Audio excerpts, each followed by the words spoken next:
Selamat datang saudara-saudari. Hari ini sudah hari ke-14.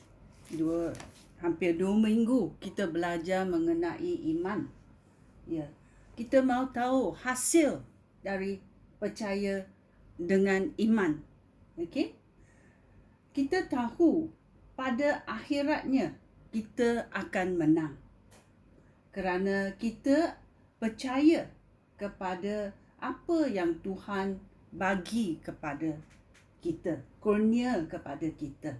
Mari kita masuk dalam Alkitab, dalam Yakobus 1, babak 1, ayat 2 sampai 4. Ya, saya membacanya. Iman dan kebijaksanaan tajuknya. Saudara-saudara aku, anggaplah diri kamu berbahagia apabila mengalami bermacam-macam cubaan. Kerana kamu tahu bahawa semasa kamu mengalami cubaan dan masih tetap percaya kepada Kristus, kamu sudah membuktikan bahawa kamu tabah menanggung penderitaan.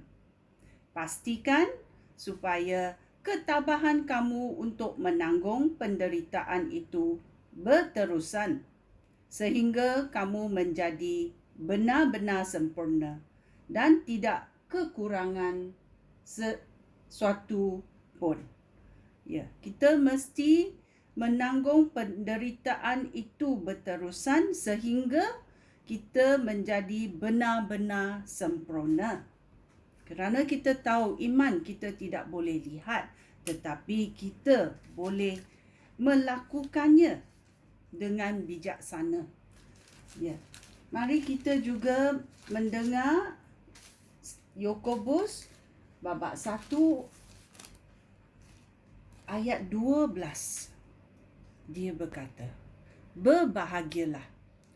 Berbahagialah orang yang tabah semasa mengalami cubaan.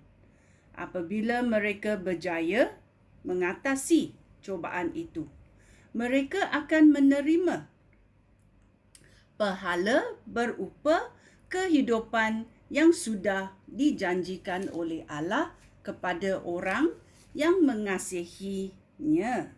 Ya, Tuhan akan memberkati kita kerana kita percaya kepada Tuhan. Ya. Kita juga mau masuk dalam Kejadian babak 21. Kita mengimbas kembali cerita-cerita di dalam Alkitab yang mengukuhkan iman kita. Ya. Kejadian babak 21 ayat 1 sampai 3 kita baca. Tuhan memberkati Sarah sebagaimana yang sudah dijanjikannya. Ya, kita dengar sudah dijanjikannya. Okey? Pada masa yang telah ditentukan, Allah ketika Abraham sudah tua, Sarah mengandung lalu melahirkan seorang anak lelaki. Abraham menamakan anak lelaki itu Ishak. Ya, kerana sudah dijanjikan oleh Tuhan. Abraham percaya. Ini adalah iman kerana Abraham percaya. Dan apa hasilnya?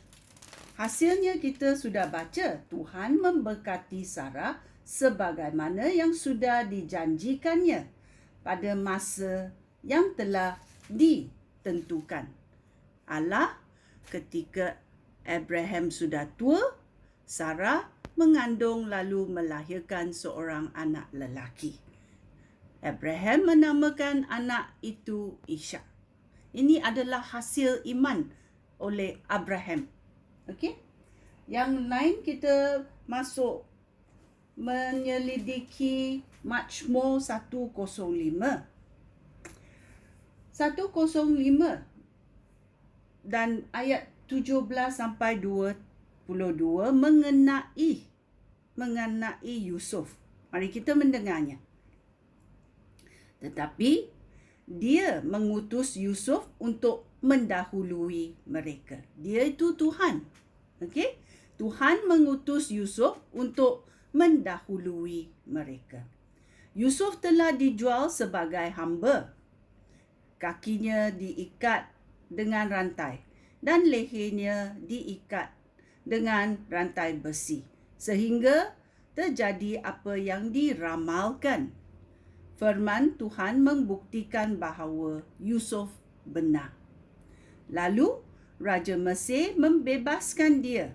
Penguasa bangsa-bangsa melepaskan dia. Raja melantik Yusuf sebagai ketua kerajaannya dan menjadikan dia penguasa seluruh negeri untuk memberikan arahan kepada pegawai-pegawai raja dan untuk memimpin para penasihat raja. Ya, kita tahu hasil bila percubaan itu datang. Apa akhirnya? Kita dengar cerita Yusuf, dia menang kerana Tuhan akan melakukan apa yang diramalkannya. Dan Tuhan akan membuktikan bahawa Yusuf benar. Ya, sungguh baiknya Tuhan kita. Ya. Masuk juga kita mau mendengar Kisah Rasul-Rasul babak 3. Kisah Rasul-Rasul babak 3 ayat 16. Ini hasilnya. Kita mendengar dengan kuasa Yesus, orang lumpuh ini dikuatkan. Apa yang saudara-saudara lihat dan saksikan ini berlaku kerana dia percaya kepada Yesus dan percaya kepada kuasa Yesus. Kerana orang itu percaya kepada Yesus, dia sembuh. Seperti yang sudah saudara-saudara lihat sendiri. Ya. Mujizat-mujizat akan berlaku dalam hidup kita bila kita percaya kepada Yesus Kristus. Kerana dia ada kuasa untuk menyembuhkan kita, untuk memberkati kita. Ya. Mari kita juga selidiki Ibrani babak 6 ayat 13 sampai 15. Kita carinya Ibrani babak 6 ayat 13. Okey. Janji Allah yang tidak dapat berubah. Ketika Allah berjanji kepada Abraham, dia bersumpah bahawa dia akan melakukan apa yang sudah dijanjikannya. Kerana tidak ada sesiapa pun yang lebih tinggi daripada Allah. Dia bersumpah demi namanya sendiri.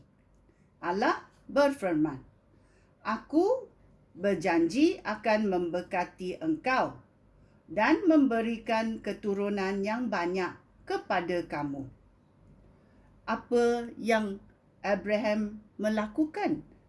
Abraham bersabar.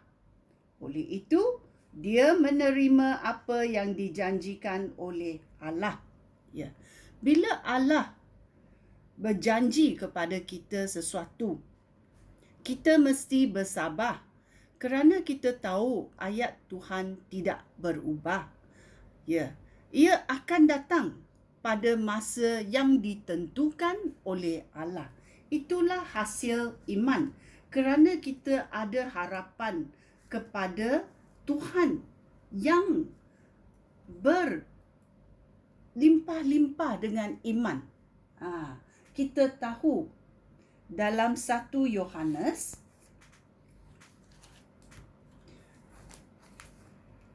babak 5 ayat 4 berkata, "Kerana setiap anak Allah dapat mengalahkan dunia ini.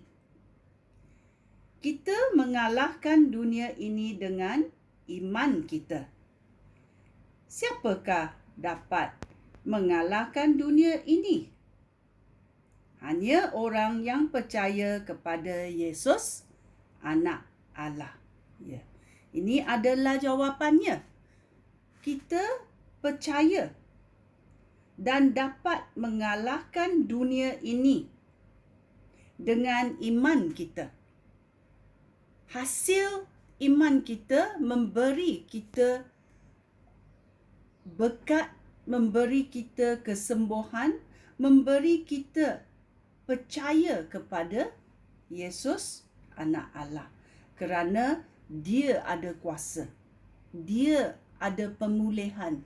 Dia ada segalanya yang kita perlu. Kita mesti mengharap kepadanya. Ini adalah hasil iman. Kita percaya kerana Dia adalah iman hidup kita. Sekian, terima kasih. Shalom.